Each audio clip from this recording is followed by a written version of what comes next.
ಎಲ್ರಿಗೂ ನನ್ನ ನಮಸ್ಕಾರ. ಕಳೆದ ಸಂಚಿಕೆಯಲ್ಲಿ ಕೂದಲು ಏನು ಕುದುರುತ್ತೆ, ಏನು ಕಾರಣ ಕುದುರುತ್ತೆ ಮತ್ತು ಕೂದಲನ್ನು ಹೇಗೆ ಕಾಪಾಡ್ಕೋಬೇಕು ಅನ್ನೋದ್ರ ಬಗ್ಗೆ ನಾನು ನನ್ನದೇ ಆದಂಥ ಅನುಭವನ ನಿಮ್ಮೊಟ್ಟಿಗೆ ಹಂಚ್ಕೊಂಡಿದ್ದೆ. ಇವತ್ತಿನ ಸಂಚಿಕೆಯಲ್ಲಿ ಅದಕ್ಕೆ ಸಂಬಂಧಪಟ್ಟಂಥ ಮುದ್ರೆ ಮತ್ತು ಮಂತ್ರವನ್ನು ಹೇಳಲಿಕ್ಕೆ ನಾನು ಇಷ್ಟಪಡ್ತೀನಿ. ನಾನು ಈಗಾಗಲೇ ಹೇಳಿದ್ದೆ, ಕೂದಲು ನಮ್ಮ ಚೆನ್ನಾಗಿ ಕಾಪಾಡ್ಕೊಬಂದರೆ ಕೆರೋಟಿನ್ ಅನ್ನೋ ಒಂದು ಪ್ರೋಟೀನ್ ನಮ್ಮ ಶರೀರದಲ್ಲಿ ಅಂದರೆ ನಮ್ಮ ಸ್ಕಿನ್ನಲ್ಲಿ ಉತ್ಪತ್ತಿ ಆಗಬೇಕು. ಆ ಕೆರೋಟಿನ್ ಅನ್ನೋ ಒಂದು ಪ್ರೋಟೀನ್ ಬೆಳಿಬೇಕು ಅಂತಂದರೆ ನಾವು ತಿನ್ನುವಂಥ ಆಹಾರ ಪದಾರ್ಥ ಮೇಲೆ ಡಿಪೆಂಡ್ ಆಗಿದೆ. ಯಾಕೆಂದರೆ ಎಲ್ರಿಗೂ ಒಂದೇ ಥರ ಕೂದಲಲ್ಲ. ಒಬ್ಬ ಮನುಷ್ಯನಿಗೆ ಇವತ್ತು ಉದುರ್ಬೋದು, ಇನ್ನೊಬ್ಬ ಮನುಷ್ಯನಿಗೆ 6 ತಿಂಗಳಾದಮೇಲೆ, ಒಂದು 5 ವರ್ಷ ಆದಮೇಲೆ, ಇನ್ನೊಬ್ಬರಿಗೆ 10 ವರ್ಷ ಆದಮೇಲೆ ಕೂದಲು ಉದ್ಬೋದು. ಒಬ್ಬರಿಗೆ ಈಗಲೇ ಕೂದಲು ಬೆಳಗಾದರೆ ಇನ್ನೊಂದು 6 ತಿಂಗಳಿಗೆ ಇನ್ನೊಬ್ಬರಿಗೆ ಬೆಳಗಾಗ್ಬೋದು. ಗಂಡಸರಿಗೆ ಒಂಥರ ಆದರೆ ಹೆಂಗಸರಿಗೆ ಒಂಥರ, ಮಕ್ಕಳಿಗೆ ಒಂಥರ. ಈ ರೀತಿ ಕೂದಲು ಉದುರೋದು ಮತ್ತು ಕೂದಲು ಬೆಳಗಾಗೋದು ಎಲ್ರಿಗೂ ಒಂದೇ ಸಮ ಇರೋದಿಲ್ಲ ಜಗತ್ತಿನಲ್ಲಿ. ಹಾಗಾದರೆ ಆ ಕೂದಲು ಬೆಳೆಯೋ ಜಾಗ ವಾಸ್ತು ಇದೆಯಲ್ಲ, ಆ ಫಾಲಿಸಲ್ ಅನ್ನೋ ಒಂದು ಸ್ಕಿನ್ ಲೇಯರ್, ಆ ವಾಸ್ತುಗೆ ನಾವು ಸರಿಯಾಗಿ ಊಟ ಹಾಕಿಬಿಟ್ರೆ, ಅದು ಸರಿಯಾಗಿ ಕಾಪಾಡ್ಕೊಂಡ್ಬಿಟ್ರೆ ನಾವು ಎಷ್ಟೇ ತೊಗೊಂಡು ಬಾಚಿದ್ರೂ ಕೂಡ ಕೂದಲು ಉದ್ರೋಕ್ಕೆ ಬಿಡೋದಿಲ್ಲ. ಹಾಗಾದರೆ ಆ ಮುದ್ರೆ ಮಾಡಬೇಕಾದ್ರೆ ನಾವು ಏನೆಲ್ಲ ತಯಾರಿ ಮಾಡ್ಕೋಬೇಕು? ಮುದ್ರೆ ಮಾಡೋಕ್ಕೆ ಎಂಥ ತಯಾರಿನೂ ಇಲ್ಲ. ನಮ್ಮ ಬೆರಳುಗಳಿರೋ ಉಗುರನ್ನ ಫಸ್ಟ್ ಕಟ್ ಮಾಡ್ಕೋಬೇಕು. ಈ ಮುದ್ರೆ ಮಾಡೋಕ್ಕೆ ಮುಂಚೆ ಉಗುರಲ್ಲಿ ನಾವೆಲ್ಲ ಉಗುರನ್ನ ಸಮವಾಗಿ ಕಟ್ ಮಾಡಬೇಕು. ಬೆರಳಲ್ಲಿ ಯಾವುದೇ ರೀತಿ ಉಂಗುರಗಳನ್ನ ಹಾಕಿರಬಾರ್ದು. ಒಂದು. ಎರಡನೇದು, ನಮ್ಮ ಬೆರಳಲ್ಲಿ ಏನಾದ್ರು ಗಾಯಗಳಾಗಿದ್ದರೆ, ಚರ್ಮ ಬ್ಲೇಡಲ್ಲಿ ಕುಯ್ಕೊಂಡಿದ್ರೆ, ಉದಾಹರಣೆಗೆ ಹೆಂಗಸು ತರಕಾರಿ ಹಚ್ಚುವಾಗ ಏನಾದ್ರು ಬೆರಳಿನ ಮುಂಭಾಗವನ್ನು ಕಟ್ ಮಾಡ್ಕೊಂಡಿದ್ರೆ ಅಂಥವ್ರು ಈ ಮುದ್ರೆ ಮಾಡಬಾರ್ದು. ಎರಡನೇದು, ಉಗುರು ಸುತ್ತಂತಾಗಿರುತ್ತೆ ಕೆಲವರಿಗೆ. ಉಗುರಿನಲ್ಲಿ ಇನ್ಫೆಕ್ಷನ್ ಆಗಿದ್ರೆ ಈ ಮುದ್ರೆ ಮಾಡೋ ಹಾಗಿಲ್ಲ. ಅದು ಕಂಪ್ಲೀಟ್ ಕ್ಯೂರ್ ಆದಮೇಲೆ ಮಾತ್ರ ಈ ಮುದ್ರೆ ಮಾಡಬೇಕು. ನಾಲ್ಕನೇದು ಪ್ರಿಕಾಷನ್ ಮೆಷರ್ ಏನಪ್ಪ ಅಂತಂದರೆ, ಯಾವುದೇ ಕಾರಣಕ್ಕೂ ಈ ಬೆರಳುಗಳಿಗೆ, ನಮ್ಮ ಬೆರಳಿನ ಮುಂಭಾಗಕ್ಕೆ ಅಂದರೆ ಮೊದಲನೇ ಪರ್ವ, ಈ ಡಿಸ್ಟಲ್ ಪ್ಯಾಲೆಂಜಸ್ ಅಂತ ಮೆಡಿಕಲ್ ಹೇಳ್ತಾರೆ. ಈ ಡಿಸ್ಟಲ್ ಪ್ಯಾಲೆಂಜಸ್ಗಳಿಗೆ ಯಾವುದೇ ರೀತಿಯ ಈ ಟ್ಯಾಟೋ ಹಾಕ್ಕೊಳ್ಳೋದು ಅಂತೆ, ಏನೋ ಒಂದು ಬಣ್ಣ ಹಚ್ಕೊಳ್ಳೋದು, ಮತ್ತು ಯಾವ ಕೆಮಿಕಲ್ ಅಂದ್ಕೊಂಡು ಪೇಂಟ್ ಮಾಡುವಾಗ ತೊಳೆದೇ ಇಲ್ಲದ್ರೆ, ಅಥವಾ ಯಾವುದಾದ್ರು ತಿಕ್ಕಾಗಿರೋ ಈ ಟಾರ್, ರಸ್ತೆಗೆ ಹಾಕೋ ಟಾರ್ ಏನೋ ಅಂಟ್ಕೊಂಡಿದ್ರೆ, ಯಾವುದು ಗಮ್ ಇದ್ದರೆ, ಯಾವುದೇ ರೀತಿ ಕೆಮಿಕಲ್ಸ್ ಮಾತ್ರ ಈ ಜಾಗಕ್ಕೆ ಟಚ್ ಆಗಿರಬಾರ್ದು. ಈ ಪರ್ವಗಳಿಗೆ ಮೊದಲು ಈ ಡಿಸ್ಟಲ್ ಪ್ಯಾಲೆಂಜಸ್ಗೆ ಯಾವುದೇ ರೀತಿ ಕೆಮಿಕಲ್ ರಿಯಾಕ್ಷನ್ ಇರಬಾರ್ದು. ಏನಾದ್ರು ಇನ್ಫೆಕ್ಷನ್ ಇದ್ದರೆ ಈ ಮುದ್ರೆ ಮಾಡೋ ಆಗಿಲ್ಲ, ಅದು ಗುಣ ಆಗೋವರೆಗೂ. ಇದಿಷ್ಟು ನಾವು ಗಮನಕ್ಕೆ ತಗೊಂಡಿದ್ದೆ ಆದರೆ ಖಂಡಿತ ಈ ಮುದ್ರೆ ಮಾಡ್ಬೋದು. ಇಲ್ಲ ಅಂದರೆ ಈ ಮುದ್ರೆ ಮಾಡೋಕ್ಕಾಗೋದೇ ಇಲ್ಲ. ಇನ್ನೊಂದು ವಿಶೇಷವಾದಂಥದ್ದು, ಈ ಮುದ್ರೆಯನ್ನು ಮಾಡೋದಕ್ಕೆ ಮುಂಚೆ ಒಂದು ಸಣ್ಣ ಕಥೆ ಹೇಳಲಿಕ್ಕೆ ಇಷ್ಟಪಡ್ತೀನಿ. ಏನಂದರೆ, ಜಗತ್ತಿನಲ್ಲಿ ದೇವಾನುದೇವತೆಗಳಿಗೆ ನಾವು ಕೂಡಿಸಿದಾಗ 360 ಕೋಟಿ ದೇವತೆಗಳಿದಾರಂತೆ.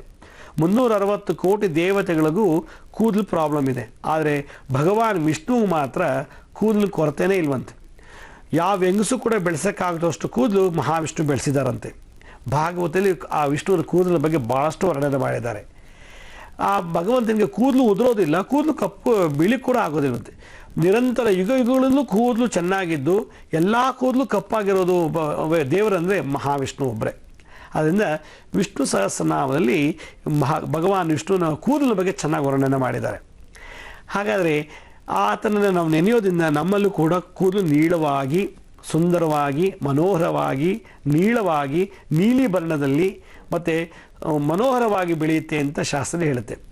ಹಾಗಾದರೆ ವಿಷ್ಣುಗಷ್ಟು ಕೂದಲು ಏನಕ್ಕೆ ಬೆಳೀತು ಅಂದರೆ, ಕೇಶಿ ಅಂತ ಒಬ್ಬ ರಾಕ್ಷಸ ಇದ್ದಂತೆ. ಆ ರಾಕ್ಷಸ ಮೈಪೂರ್ತಿ ಕೂದಲಂತೆ. ಆ ಕೂದಲು ತುಂಬಿಕೊಂಡು ಒಬ್ಬ ಕೇಶಿಯನ್ನು, ರಾಕ್ಷಸನನ್ನು ಸಂಹಾರ ಮಾಡದಂತೆ ಮಹಾವಿಷ್ಣು. ಆ ಕೂದಲಲ್ಲೇ ಅವನಿಗಷ್ಟು ಶಕ್ತಿ ಇತ್ತಂತೆ. ಅವನಿಗೆ ಎಷ್ಟೇ ಸಾಯಿಸಿದ್ರು ಕೂಡ ಸಾಯಕ್ಕಾಗ್ತಿಲ್ವಂತೆ. ಆ ಕೇಶಿಯನ್ನು, ಒಬ್ಬ ರಾಕ್ಷಸನನ್ನು ಸಂಹಾರ ಮಾಡಬೇಕಾದ್ರೆ ಭಗವಂತ ತಾನೂ ಒಬ್ಬ ನೀಳವಾದ ಕೂದಲನ್ನೇ ಬೆಳೆಸ್ಕೊಳ್ಳುತ್ತೆ. ಅದಕ್ಕೆ ಅವನ ಕೇಶವ ಅಂತ ಕರೆದರು. ಕೇಶಿ ಎಂಬ ರಾಕ್ಷಸನ ಸಂಹಾರ ಮಾಡಿದಂಥ ಮಹಾವಿಷ್ಣುವಿಗೆ ಮತ್ತೊಂದು ಹೆಸರು ಕೇಶವ ಅಂತೇಳಿ. ಅದಕ್ಕೆ ನಾವು ಹೇಳ್ತೀವಿ ಓಂ ಕೇಶವಾಯ ನಮಃ ಅಂತೀವಿ. ಕೇಶವ ಅಂದರೆ ಸುಂದರವಾದಂಥ ಕೂದಲು ಉಳ್ಳವನು ಅಂತ ಅರ್ಥ. ಕೇಶಿ ಎಂಬ ರಾಕ್ಷಸನ ನಾಶ ಮಾಡಿದವಂಥವನು ಕೇಶವ. ಸುಂದರವಾದ ಕೂದಲು ಉಳ್ಳವನಿಗೆ ಕೇಶವ ಅಂತ ಅರ್ಥ ಬರ್ತದೆ. ಆದ್ದರಿಂದ ನಾವು ಈ ಮುದ್ರೆ ಮಾಡುವಾಗ ಕೇಶವನ್ನು ನೆನೆಸಿದರೆ ತಲೆಯಲ್ಲಿರೋ ಕೂದಲು ಕೂಡ ನೀವು ಉದುರೋದಿಲ್ಲ ಮತ್ತು ಸಕಾಲಕ್ಕೆ ಬಿಳುಪು ಬರೋದಿಲ್ಲ. ಒಂದು. ಎರಡನೇದು, ಕೇಶವ ಕೇಶವ ಅಂತ ಇದ್ದರೆ ಮನಸ್ಸಲ್ಲಿರೋ ಕ್ಲೇಶಗಳನ್ನು ತೆಗೆದುಹಾಕ್ತಾರಂತೆ. ಮನಸ್ಸಿನಲ್ಲೂ ಕ್ಲೇಶ ಅಂದ್ರೇನು? ಹೊಟ್ಟೆ ಕಿಚ್ಚು, ಅಸೂಯೆ, ಕೋಪ, ತಾಪ, ದುಗುಡ, ಭಯ, ದುಃಖ ಇವೆಲ್ಲವನ್ನು ಕ್ಲೇಶ ಅಂತ ಕರೀತಾರೆ. ಅಂದರೆ ನಮ್ಮ ಮನಸ್ಸಿಗೆ ತೊಂದರೆ ಕೊಡುವಂಥ ವ್ಯಕ್ತಿಗಳಿವರೆಲ್ಲ. ಇವನ್ನೆಲ್ಲ ಹೊರಗೆ ಹಾಕಬೇಕು ಅಂದರೆ ಯಾರು ಜಪಿಸ್ಬೇಕು? ಕೇಶವ ಕೇಶವ ಅಂತ ಜಪಿಸ್ಬೇಕಂತೆ. ಆದ್ದರಿಂದ ಯಾರು ದಿನನಿತ್ಯ ಕೇಶವನ್ನು ಸ್ಮರಣೆ ಮಾಡಿ ಈ ಮುದ್ರೆ ಧಾರಣೆ ಮಾಡ್ತಾರೋ ಅಂಥವರಿಗೆ ಕೂದಲು ಉದುರೋದಿಲ್ಲ, ತಲೆಯಲ್ಲಿ ಹೊಟ್ಟು ಬರೋದಿಲ್ಲ, ಸಕಾಲಕ್ಕೆ ಕೂದಲು ಬಿಳುಪು ಆಗೋದಿಲ್ಲ, ಬಿಳಿ ಆಗೋದಿಲ್ಲ. ಅದರಿಂದ ಏಜ್ ಹೋಗ್ತಾ ಹೋಗ್ತಾ ಬಿಳುಪಾಗುತ್ತೆ, ಅದು ಪ್ರಕೃತಿ ನಿಯಮ. 60 ವರ್ಷ ವಯಸ್ಸಾದ್ರೂ ಕೂದಲು ಕಪ್ಪಾಗಬೇಕು ಅಂತ ನಾವು ಬೇಡ್ಕೊಳ್ಳೋದು ತಪ್ಪಾಗುತ್ತೆ. 35 ದಾಟಿದ ತಕ್ಷಣ ಬಿಳಿ ಕೂದಲು ಬರಬೇಕು ಅಂತ ಶಾಸ್ತ್ರದಲ್ಲಿ ಹೇಳ್ಬಿಟ್ಟಿದೆ, ಅದು ನಮ್ಮ ಪ್ರಕೃತಿ ನಿಯಮ. ಆದರೆ 13, 18, 20, 25 ವರ್ಷ ಹುಡುಗರಿಗೆ ಕೂದಲು ಉದ್ರೋಗಿ ಬಿಳಿ ಕೂದಲು ಬರ್ತಿದೆ ಅಂದರೆ ಅವರಲ್ಲಿ ಸರ್ಪದೋಷ ಇದೆ, ದೋಷ ಇರ್ಬೋದು, ತಾವು ಜೀವನ ಮಾಡೋ ಒಂದು ವಾಸ್ತುವಿನ ದೋಷ ಇರ್ಬೋದು, ಮತ್ತು ಅವರ ಆಹಾರ ತಗೊಳ್ಳೋ ನೀತಿ ಸರಿ ಇಲ್ಲದೆ ಇರ್ಬೋದು. ಇವೆಲ್ಲ ಕಾರಣವನ್ನು ನಾವು ನಿವಾರಣೆ ಮಾಡ್ಕೋಬೇಕು ಅಂದರೆ ಏಕೈಕ ಒಂದು ಮಾರ್ಗ, ಒಂದು ಟೆಕ್ನಿಕ್ ಅಂದರೆ ಈ ಮುದ್ರೆ ಮಾಡಬೇಕು, ಆ ಮಂತ್ರ ಹೇಳಬೇಕು. ಹಾಗಿದ್ಮೇಲೆ ಆ ಕೇಶವವನ್ನು ನಾವು ಯಾವ ರೀತಿ ನೆನಿಬೇಕು, ಯಾವ ಸಮಯದಲ್ಲಿ ನೆನಿಬೇಕು, ಯಾವ ದಿಕ್ಕಲ್ಲಿ ಕೂತ್ಕೊಂಡು ಈ ಜಪ ಮಾಡಬೇಕು ಅಂತ ನೋಡಿ. ಉತ್ತರ ದಿಕ್ಕು ಆರೋಗ್ಯ ಅಂದ್ರೇನು? ಸುಖ, ಶಾಂತಿ, ಆರೋಗ್ಯವನ್ನು ಅಭಿವೃದ್ಧಿ ಮಾಡುವಂಥ ದಿಕ್ಕು ಉತ್ತರ ದಿಕ್ಕು. ಯಾರು ಈ ಮುದ್ರೆಯನ್ನು ಧಾರಣೆ ಮಾಡ್ತಾರೋ ಅವ್ರು ಉತ್ತರಾಭಿಮುಖವಾಗಿ ಕುಳಿತುಕೊಂಡು ಉತ್ತರಕ್ಕೆ ಮುಖ ಮಾಡಿ ಈ ಮುದ್ರೆ ಧಾರಣೆ ಮಾಡಿ ನಾನು ಹೇಳುವಂಥ ಮಂತ್ರವನ್ನು ಜಪ ಮಾಡಿದ್ದೆ ಆದರೆ ಮಿನಿಮಮ್ 21 ದಿವಸ ಬಿಡದೆ ಈ ಮುದ್ರೆನ 15 ನಿಮಿಷದಿಂದ 20 ನಿಮಿಷ ಮಾಡಿದ್ದೆ ಆದರೆ ಅವ್ರಿಗೆ ಎಷ್ಟೇ ಕೂದಲು ಉದುರ್ತಾ ಇದ್ದರೆ, ತಲೆಯಲ್ಲಿ ಒಟ್ಟು ಬರ್ತಿದ್ರೆ ಕಂಪ್ಲೀಟಾಗಿ ಕ್ಯೂರ್ ಆಗಿಬಿಡುತ್ತೆ ಒಂದು ವಾರದಲ್ಲೇ. 21 ದಿವಸ ಮಾಡಬೇಕು. ನೀವು ಒಂದು ಡೇಟ್ ನೋಟ್ ಮಾಡ್ಕೊಳ್ಳಿ, ನಾನು ಈ ಡೇಟಲ್ಲಿ ಮುದ್ರೆ ಶುರು ಮಾಡಿದ್ದೀನಿ ಮಂತ್ರ ಹೇಳ್ತಾ. ಹಾಗಾದರೆ ನನಗೆ ಕೂದಲು ದಿನನಿತ್ಯ ಒಂದು 5ರಿಂದ 10, ಒಂದು ಸಲ ಬಾಚಿದ್ರೆ 20 ಕೂದಲು ಬರುತ್ತೆ, 2 ಸಲ ಬಾಚಿದ್ರೆ 40 ಕೂದಲು ಬರುತ್ತೆ, 3 ಸಲ ಬಾಚಿದ್ರೆ ಒಂದು 50 ಕೂದಲು ಬರುತ್ತೆ. ಈಗ ದಿನಕ್ಕೆ 50 ಸಲ ಬಾಚಿದ್ರೆ ಒಂದು 500-600 ಕೂದಲು ಈಚೆ ಬಂದುಬಿಡುತ್ತೆ ನಮ್ಮ ತಲೆಯಿಂದ. ಹಾಗಾದರೆ ನಾನು ಈ ಮುದ್ರೆ ಮಾಡಿದ್ಮೇಲೆ, ಈ ಮಂತ್ರ ಹೇಳಿದ್ಮೇಲೆ ಎಷ್ಟು ಕೂದಲು ಬೀಳ್ತಾ ಇದೆ ಅಂತ ಲೆಕ್ಕ ಹಾಕ್ಬೇಕು ನೀವು. 28 ದಿವಸಕ್ಕೆ 1 ಸೆಂಟಿಮೀಟ್ರ್ ಕೂದಲು ಬೆಳೆಯುತ್ತೆ. 1 ಸೆಂಟಿಮೀಟ್ರ್ ಬೆಳೆದಿರೋ ಕೂದಲು 28 ದಿನ ತಗೊಂಡ್ರೆ ಉದುರೋಕ್ಕೆ 1 ಸೆಕೆಂಡ್ ಸಾಕು, ಬಿದ್ದೋಗೋಕ್ಕೆ. ಹಾಗಾದರೆ ಅದು ಬೀಳದ ರೀತಿ ಕಾಪಾಡ್ಕೋಬೇಕು ಅಂದರೆ ನಾವು ಯಾವ ಮುದ್ರೆ ಮಾಡಬೇಕು? ಮುದ್ರೆ ಭಾಳ ಸುಲಭ ನೋಡಿ.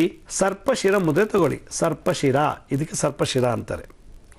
ಅಂದರೆ ಟೆಂಪರಲ್ ಲೋಬಿ, ಆಕಿಪೀಟಲ್ ಲೋಬಿ ಮತ್ತು ಫ್ರಂಟಲ್ ಲೋಬಿ, ಈ 3 ಜೊತೆಗೆ ಕಿರುಬೆರಳನ್ನು ಸೇರಿಸ್ಬೇಕು. ಈ ಕಿರುಬೆರಳನ್ನು ಸೇರಿಸಿ ಹೆಬ್ಬೆಟ್ಟನ್ನು ನಮ್ಮ ತೋರು ಬೆರಳಿನ ಮೊದಲನೇ ಪರ್ವದ ಬಲಭಾಗದಲ್ಲಿ ಪ್ರೆಸ್ ಮಾಡಬೇಕು. ಹೀಗೆ ಈ ರೀತಿ ಪ್ರೆಸ್ ಮಾಡಬೇಕು. 2 ಹಸ್ತದ ತಗೊಳ್ಳೋದು. ಈಗ ಎಲ್ಲ ಬೆರಳು ಸಮವಾಗಿ ಜೋಡಿಸ್ಕೋಬೇಕು. ಹೀಗೆ ಒಂದೇ ಲೈನಲ್ಲಿ ಜೋಡಿಸ್ಕೋಬೇಕು. ಈ ರೀತಿ ಜೋಡಿಸ್ಕೊಂಡ್ಬಿಟ್ಟು ಹೆಬ್ಬೆಟ್ಟು ಮಾತ್ರ ಈ ಜಾಗದಲ್ಲಿ ಹೀಗೆ ಪ್ರೆಸ್ ಮಾಡಬೇಕು. ಹೀಗೆ ಇದಕ್ಕೆ ಸರ್ಪಶಿರ ಮುದ್ರಾ ಅಂತಾರೆ. ಸರ್ಪಶಿರ ಇದು ಒಂದು ಮುದ್ರಾ. ಸರ್ಪಶಿರ ಹೀಗೂ ಮಾಡ್ತಾರೆ, ಹೀಗೂ ಮಾಡ್ಬೋದು. ಇದಕ್ಕೆ ಅನಂತ ಕಾಳ ಸರ್ಪ ಮುದ್ರಾ ಅಂತಲೂ ಕರೀತಾರೆ. ಈ ಮುದ್ರೆ ನಾನು ಆಗಲೇ ಹೇಳಿದೆ, ಇಯೋಮೆನಾಲಿನ್ ಮತ್ತು ಫಿಯೋಮೆನಾಲಿನ್ ಅನ್ನೋ 2 ಧಾತುಗಳು ನಮ್ಮ ಶರೀರದ ಕೂದಲನ್ನು ಕಾಪಾಡೋದು, ಅವರೇ ರಾಹುಕೇತುಗಳು. ಆ ರಾಹುಕೇತುಗಳನ್ನು ನಾವು ಶಾಂತಿ ಮಾಡಬೇಕು ಅಂದರೆ ಈ ಮುದ್ರೆ ಯೂಸ್ ಮಾಡಬೇಕು, ಸರ್ಪಶಿರ. ಇದು ತೊಗೊಂಬಿಟ್ಟು ಈ ಬೆರಳುಗಳ ತುದಿ ಭಾಗವನ್ನು ಚೆನ್ನಾಗಿ ಉಜ್ಜಬೇಕು. ಹೀಗೆ ದಿನ ಈಗ ಉಜ್ಜಬೇಕು. ಉಗುರು ಟಚ್ ಮಾಡಬಾರ್ದು. ಉಗುರು ಟಚ್ ಮಾಡಿದ್ರೆ ಬೇಗ ಉಗುರು ಸೌದೋಗ್ಬಿಟ್ಟು ಒಂದಿನ ಉಗುರೇ ಇರೋದಂಗೆ ಆಗಿಬಿಡುತ್ತೆ. ಈ ಚರ್ಮ, ಈ ತುದಿಗಳ ಚರ್ಮ, ಎಲ್ಲ ಬೆರಳು ತುದಿಯ ಚರ್ಮ, ಈ ಬೆರಳ ತುದಿ ಚರ್ಮವನ್ನು ಸ್ಪರ್ಶ ಮಾಡಬೇಕು. ಈಗ ಮಸಾಜ್ ಮಾಡಬೇಕು. ಈಗ ಮಾಡ್ತಾ ಇರಬೇಕು. ಹೀಗೆ ಉಜ್ಜುತ್ತಾ ಇರಬೇಕು. ಈಗ ಉಜ್ಜುತ್ತಾ ಇದ್ದರೆ ಮೇಲೆ ಕೆಳಗೆ ಅದೋ ಊರ್ಧ್ವ, ಅಧೋಮುಖ ಊರ್ಧ್ವಮುಖ, ಅಧೋಮುಖ ಊರ್ಧ್ವ, ಅದೋದ್ರ ಮೇಲೆ, ಊರ್ಧ್ವ ಅಂದರೆ ಕೆಳಗೆ, ಊರ್ಧ್ವ ಅದೋ. ಈಗ ಉಜ್ಜುತ್ತಾ ಇರ್ಬೇಕು. ಹೀಗೆ ಚೆನ್ನಾಗಿ ಉಜ್ಜುತ್ತಾ ಇದ್ದಾಗ ಆ ಸ್ಕಿನ್ಗಳಿಗೆ ಏನಾಗುತ್ತೆ, ಎನರ್ಜೈಸ್ಡ್ ಆಗ್ತಾ ಇರುತ್ತೆ. ಹೀಗೆ ಸ್ಕಿನ್ನಲ್ಲಿನ ಫಾಲಿಸೆಲ್ ಅನ್ನೋ ಒಂದು ಲೇಯರ್ಗೆ ಈ ಕೆರೋಟಿನ್ ಪ್ರೋಟೀನ್ ಜಾಸ್ತಿ ಪ್ರೊಡ್ಯೂಸ್ ಮಾಡೋಕ್ಕೆ ಈ ಮುದ್ರೆ ಉಪಯೋಗ ಮಾಡಿಕೊಡುತ್ತೆ. ಹೀಗೆ ಉಜ್ಜುತ್ತಾ ಇರಬೇಕು. ಹೀಗೆ ಉಜ್ಜುತ್ತಾ ಇರಬೇಕು. ಹೀಗೆ ಉಜ್ಜುತ್ತಾ ಇದ್ದರೆ ತಲೆ ಕೂದಲು ಉದುರೋದಿಲ್ಲ, ಬೇಗ ಬಿಳಿ ಕೂದಲು ಬರೋದಿಲ್ಲ, ತಲೆಯಲ್ಲಿ ಒಟ್ಟು ಬರೋದಿಲ್ಲ. ಹಾಗೆ ಇದಕ್ಕೆ ಮಂತ್ರ ಏನು ಹೇಳಬೇಕು? ಓಂ ಕೇಶವಾಯ ನಮಃ, ಓಂ ಕೇಶವಾಯ ನಮಃ, ಓಂ ಕೇಶವಾಯ ನಮಃ, ಓಂ ಕೇಶವಾಯ ನಮಃ, ಓಂ ಕೇಶವಾಯ ನಮಃ ಅಂತ ಈ ಥರ ಜಪ ಮಾಡ್ತಾ ಉತ್ತರಕ್ಕೆ ಮುಖ ಮಾಡಿಕೊಂಡು 15-20 ನಿಮಿಷ ಮಾಡಬೇಕು. ಹೀಗೆ ಹೆಬ್ಬೆಟ್ಟು ಏನು ಮಾಡ್ತಾ ಇದೆ? ಹೆಬ್ಬೆಟ್ಟು ಇದನ್ನು ಪ್ರೆಸ್ ಮಾಡ್ತಾ ಇದೆ. ಈ ಒಂದು ಪ್ರೆಸ್ಸು, ಈ ಒಂದು ಬಲವಾದ ಎನರ್ಜಿ 4 ಬೆರಳನ್ನು ಕಂಪ್ಲೀಟಾಗಿ ಒಂದೇ ಲೆವೆಲ್ ಇಟ್ಕೊಂಡು ಕೂತಿರುತ್ತೆ ಈ ಹೆಬ್ಬೆಟ್ಟು. ಹಿಂಗೆ ಮಾಡ್ತಾ ಇರಬೇಕು. ಈ 4 ಬ್ರೈನು ಈ 4 ಬೆರಳಲ್ಲಿ ಉಜ್ಜುತ್ತಾ ಇರಬೇಕು. ಹೆಬ್ಬೆಟ್ಟು ಮಾತ್ರ ಇರಬೇಕು. ಇಲ್ಲಿ ಬರೋ ಶಕ್ತಿ ಅಂದರೆ ಹೀಟ್ ಎನರ್ಜಿನ ಹೆಬ್ಬೆಟ್ಟು ಸಕ್ ಮಾಡುತ್ತೆ. ಹೆಬ್ಬೆಟ್ಟಿಗೆ ಏನು ಕೆಲಸ? ಅಗ್ನಿ ತತ್ವ. ಅಗ್ನಿ ಏನು ಮಾಡುತ್ತೆ? ಬೆಂಕಿನ ಜಾಸ್ತಿನೂ ಮಾಡುತ್ತೆ, ಬೆಂಕಿನ ಕಮ್ಮಿ ಮಾಡುತ್ತೆ. ಇಲ್ಲಿ ಪ್ರೆಸ್ ಮಾಡೋದ್ರಿಂದ ಇಲ್ಲಿ ಬರೋ 4 ಬೆರಳು ಉತ್ಪತ್ತಿ ಆಗುವಂಥ ಶಾಖವನ್ನು ಹೆಬ್ಬೆಟ್ಟು ಸಕ್ ಮಾಡಿ ಬ್ಯಾಲೆನ್ಸ್ ಮಾಡಿ ಫಾಲಿಸಲ್ ಅನ್ನೋ ಸೆಲ್ಗೆ ಕಳಿಸ್ಕೊಡ್ತಾ ಇರ್ತಿದ್ರಿ. ಆಗ ಕೆರಾಟಿನ್ ಅನ್ನೋ ಪ್ರೋಟೀನ್ ಜಾಸ್ತಿ ಬೆಳೀತಾ ಹೋಗುತ್ತೆ. ನೀವು ಪಪ್ಪಾಯ ತಿಂದೇ ಇರಲಿ, ಥೈರಾಯ್ಡ್ ಇರಲಿ, ಗ್ಯಾಸ್ ಟ್ರಬಲ್ ಇರಲಿ, ಕಿಮೋಥೆರಪಿ, ರೇಡಿಯೋಲಾಜಿ ಏನೇ ಮಾಡಿಸ್ಕೊಂಡಿದ್ರು ಕೂಡ ಮತ್ತೆ ಬೆಳೆಯೋಕ್ಕೆ ಶುರುವಾಗ್ಬಿಡುತ್ತೆ. ಇದು ಕ್ಯಾನ್ಸರ್ ಇರೋರು ಇದು ದಿನ ಮಾಡಿದ್ರೆ ತಲೆಯಲ್ಲಿ ಕೂದಲು ಬೇಗ ಬೆಳೆಯುತ್ತೆ. ಯಾವುದೇ ಕ್ಯಾನ್ಸರ್ ಆಗಿರಲಿ, ಶರೀರದಲ್ಲಿ ಯಾವುದೇ ಥರ ಕ್ಯಾನ್ಸರ್ ಇದ್ರೂ ಕೂಡ ಇದು ನುಜ್ಜುತ್ತಾ ಇದ್ರೆ, ಈ ರೀತಿ ಪ್ರೆಸ್ ಮಾಡ್ತಾ ಇದ್ರೆ, ಘರ್ಷಣೆ ಮಾಡ್ತಾ ಇದ್ರೆ ಅವ್ರಿಗೆ ಬೇಗ ಕೂದಲು ಬೆಳೆಯುತ್ತೆ. ಅದರಿಂದ ಈ ಕೂದಲು ಬೆಳಿಬೇಕು ಅನ್ನೋದಾದರೆ ಓಂ ಕೇಶವಾಯ ನಮಃ, ಓಂ ಕೇಶವಾಯ ನಮಃ ಅಂತ ವಿಷ್ಣು ಸಹಸ್ರನಾಮದಲ್ಲಿ 3ನೇ ಶ್ಲೋಕ ಇದೆ. ಯೋಗೋ ಯೋಗವಿದಾಂನೇತ ಪ್ರಧಾನ ಪುರುಷೇಶ್ವರ ನಾರಸಿಂಹ ಪುಶ್ರೀಮಾನ್ ಕೇಶವ ಪುರುಷೋತ್ತಮ. ಅಲ್ಲಿ ಕೇಶವ ಅಂತ ಒಂದು ಮಂತ್ರ ಬಂತು, 8ನೇ ಮಂತ್ರ. ಯೋಗೋ ಯೋಗವಿದಾಂನೇತ ಪ್ರಧಾನ ಪುರುಷೇಶ್ವರ ನಾರಸಿಂಹ ಪುಶ್ರೀಮಾನ್ ಕೇಶವ ಪುರುಷೋತ್ತಮ. ಕೇಶವ ಅಂತ ಬಂತಲ್ಲಿ. ಅದರಿಂದ ಈ ಶ್ಲೋಕವನ್ನು ಹೇಳ್ತಾ ಇದ್ರೆ ವಿಷ್ಣು ಸಹಸ್ರನಾಮದಲ್ಲಿ ಬರೋ 3ನೇ ಶ್ಲೋಕ. ವಿಷ್ಣು ಸಹಸ್ರನಾಮದಲ್ಲಿ ವಿಶ್ವಂ ವಿಷ್ಣುವ ಷಟ್ಕಾರೋ ಭೂತ ಭವ್ಯ ಭವತ್ ಪ್ರಭೋ ಭೂತ ಕೃದ್ಭೂತ ವೃದ್ಭಾವೋ ಭೂತಾತ್ಮ ಭೂತಭಾವನಃ ಭೂತಾತ್ಮ ಪರಮಾತ್ಮ ಚ ಮುಕ್ತಾನಾಂ ಪರಮಾಗತಿ ಅವ್ಯಯ ಪುರುಷ ಸಾಕ್ಷಿ ಕ್ಷೇತ್ರಜ್ಞೋಕ್ಷರ ಏವ ಚ. ಈಗ ಬರುತ್ತೆ 3ನೇದು. ಯೋಗೋ ಯೋಗ ವಿಧಾನೇಥ ಪ್ರಧಾನ ಪುರುಷೇಶ್ವರ ನಾರಸಿಂಹ ವಪು ಶ್ರೀಮಾನ್ ಕೇಶವ ಪುರುಷೋತ್ತಮ ಅಂಥೇಳಿ ಈ ಶ್ಲೋಕ ಹೇಳ್ತಾ ಇದ್ರೆ ಬಾಡಿನಲ್ಲಿ ಎಕ್ಸಸ್ ಆಫ್ ಎನರ್ಜಿ ಡೆವಲಪ್ ಆಗುತ್ತೆ. ಹೀಟು. ಈ ಬೆರಳಲ್ಲಿ ಸೈನಸ್ ಅನ್ನೋದು ಎನರ್ಜಿ ಇದೆ, ಎಲ್ಲ ಬೆರಳಲ್ಲೂ ಸೈನಸ್ ಇದೆ. ಈ ಸೈನಸ್ ಏನು ಮಾಡುತ್ತೆ, ಎಲೆಕ್ಟ್ರೋಮ್ಯಾಗ್ನೆಟಿಕ್ ಎನರ್ಜಿನ ವಾಪಸ್ಸು ನಮ್ಮ ಬ್ರೈನಿಗೆ ಕಳಿಸ್ಕೊಡುತ್ತೆ. ಹಿಂಗೆ ಬಿಟ್ಬಿಟ್ರೆ ವೇಸ್ಟ್ ಆಗ್ತಾ ಇರ್ತದೆ ನಮ್ಮ ಶರೀರದಲ್ಲಿ. ಹಿಂಗೆ ವಾಕ್ ಮಾಡುವಾಗ, ಸುಮ್ಮನೆ ಕೂತಿದ್ದಾಗ ಎಲೆಕ್ಟ್ರೋಮ್ಯಾಗ್ನೆಟಿಕ್ ಎನರ್ಜಿ ಈ ಸೈನಸ್ ಅನ್ನೋ ಮುಖಾಂತರ ಹೋಗ್ತಾ ಇರ್ತದೆ. ಅದನ್ನು ವಾಪಸ್ ರೀಲಾಕ್ ಮಾಡೋದು, ವಾಪಸ್ ನಮ್ಮ ಜಾಗಕ್ಕೆ ಕಳಿಸ್ಕೊಡ್ಬೇಕು ಅನ್ಬೇಕು ಅಂದರೆ ಇದನ್ನು ಮಸಾಜ್ ಮಾಡ್ತಾ ಇರಬೇಕು. ಈ ರೀತಿ ಮಸಾಜ್ ಮಾಡ್ತಾ ಇದ್ದರೆ ಕಂಪ್ಲೀಟಾಗಿ ಕೂದಲು ಬೆಳೆಯುತ್ತೆ ಚೆನ್ನಾಗಿ, ಸಕಾಲಕ್ಕೆ ಬಿಳುಪು ಬರೋದಿಲ್ಲ, ಒಟ್ಟು ಬರೋದಿಲ್ಲ. ಈ ರೀತಿ ಮಾಡ್ತಾ ಇರಬೇಕು. ಹಾಗಾದರೆ ಕೂತಾಗ, ನಿಂತಾಗ, ಬಸ್ಸಲ್ಲಿ ಪ್ರಯಾಣ ಮಾಡುವಾಗ ಮಾಡ್ಬೋದಾ? ಖಂಡಿತ ಮಾಡ್ಬೋದು. ಮನಸ್ಸಲ್ಲೇ ಇದನ್ನು ಹೇಳ್ತಾರೆ, ಓಂ ಕೇಶವಾನ್ಮ ಕೇಶವಾನ್ಮ ಓಂ ಕೇಶವಾನ್ಮ ಓಂ ಕೇಶವಾನ್ಮ ಓಂ ಕೇಶವಾನ್ಮ. ಕೂದಿ ಬೆಳೀದೇ ಇರಲಿ, ಮನಸ್ಸಲ್ಲಿರೋ ಕ್ಲೇಶ ತೆಗೆದಾಕಿಬಿಡುತ್ತೆ ಕೇಶವ ಅನ್ನೋ ಮಂತ್ರ. ಅಷ್ಟು ಪವರ್ಫುಲ್ ಕೇಶವ ಅನ್ನೋದು. ನಮ್ಮ ಮನಸ್ಸಲ್ಲಿರೋ ಅಂತರಿಕ್ಷದಲ್ಲಿ, ನಮ್ಮ ಮನಸ್ಸೇ ಒಂದು ಅಂತರಿಕ್ಷ. ಅದರಲ್ಲಿ ತಿಂದಿದ್ದು, ತೆಗೆದು, ನೋಡಿದ್ದು, ಕೊಟ್ಟಿದ್ದು, ತೊಗೊಂಡಿದ್ದು ಎಲ್ಲ ಸೇರಿಸ್ಬಿಟ್ಟು ದ್ವೇಷ, ಅಸೂಯೆ ಎಲ್ಲ ಸೃಷ್ಟಿ ಮಾಡಿಬಿಡುತ್ತೆ. ಆ ಒಂದು ಕ್ಲೇಶವನ್ನು ತೆಗೆದುಹಾಕಬೇಕು ಅಂದರೆ ಕೇಶವನ ನಾಮಸ್ಮರಣೆ ಮಾಡಬೇಕಂತೆ. ಅದರಿಂದ ಯಾರು ಸಾಯೋ ಮೊಮೆಂಟಲ್ಲಿ ಕೇಶವ ಕೇಶವ ಅಂತ ಹೇಳಿ ಪ್ರಾಣ ಬಿಡ್ತಾರೋ ಅಂಥವ್ರಿಗೆ ಮುಕ್ತಿ ಅಂತೆ, ಮತ್ತೆ ಪುನರ್ಜನ್ಮ ಬರೋದಿಲ್ಲ, ಅಂದರೆ ರೀಬರ್ತ್ ಬರೋದಿಲ್ಲಂತೆ. ಅದು ಇರಲಿ, ಅದು ಸ್ಪಿರಿಚುಯಾಲಿಟಿ. ಸೈಂಟಿಫಿಕ್ ಆಗಿ ನಾವು ಈ ರೀತಿ ಮಾಡೋದ್ರಿಂದ ತಲೆ ಕೂದಲು ಊರೋದಿಲ್ಲ, ಒಟ್ಟು ಕಮ್ಮಿ ಆಗುತ್ತೆ ದಿನ ದಿನ, ಮತ್ತು ಬಿಳಿ ಕೂದಲು ಸಕಾಲಕ್ಕೆ ಬರೋದಿಲ್ಲ, ಪ್ರೀಮೆಚೂರ್ ಗ್ರೇ ಹೇರ್ಸ್ ಬೆಳೆಯೋಕ್ಕೆ ಬಿಡೋದಿಲ್ಲ ಈ ಮುದ್ರೆ. ಅದರಿಂದ ಓಂ ಕೇಶವಾಯ ನಮಃ, ಓಂ ಕೇಶವಾಯ ನಮಃ, ಓಂ ಕೇಶವಾಯ ನಮಃ.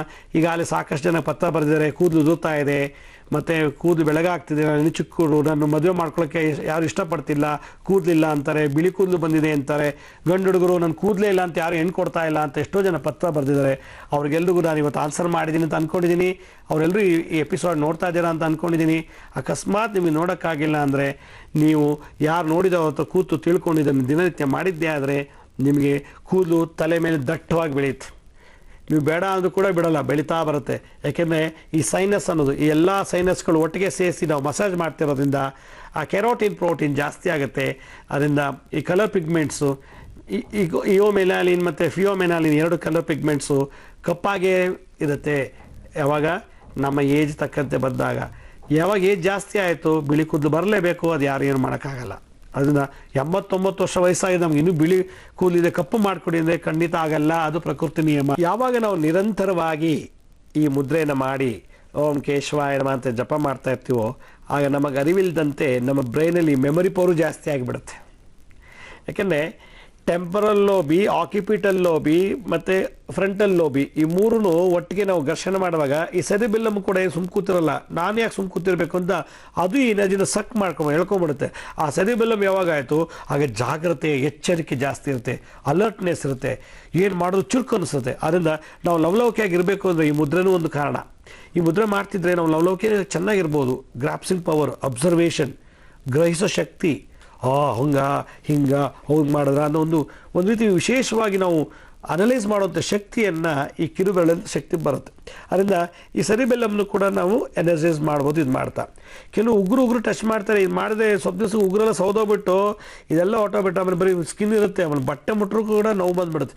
ನಿಮ್ಮ ಬೆರಳು ನಿಮಗೆ ಟಚ್ ಮಾಡೋಕ್ಕಾಗಲ್ಲ, ಆ ನೋವು ಬಂದುಬಿಡುತ್ತೆ. ಇದು ಸ್ಕಿನ್ ಟು ಸ್ಕಿನ್ ಟಚ್ ಮಾಡಬೇಕು. ಈ ರೀತಿ ಹೆಬ್ಬೆಟ್ಟು ಏನು ಮಾಡಬೇಕು, ಪ್ರೆಸ್ ಮಾಡ್ತಾ ಇರಬೇಕು.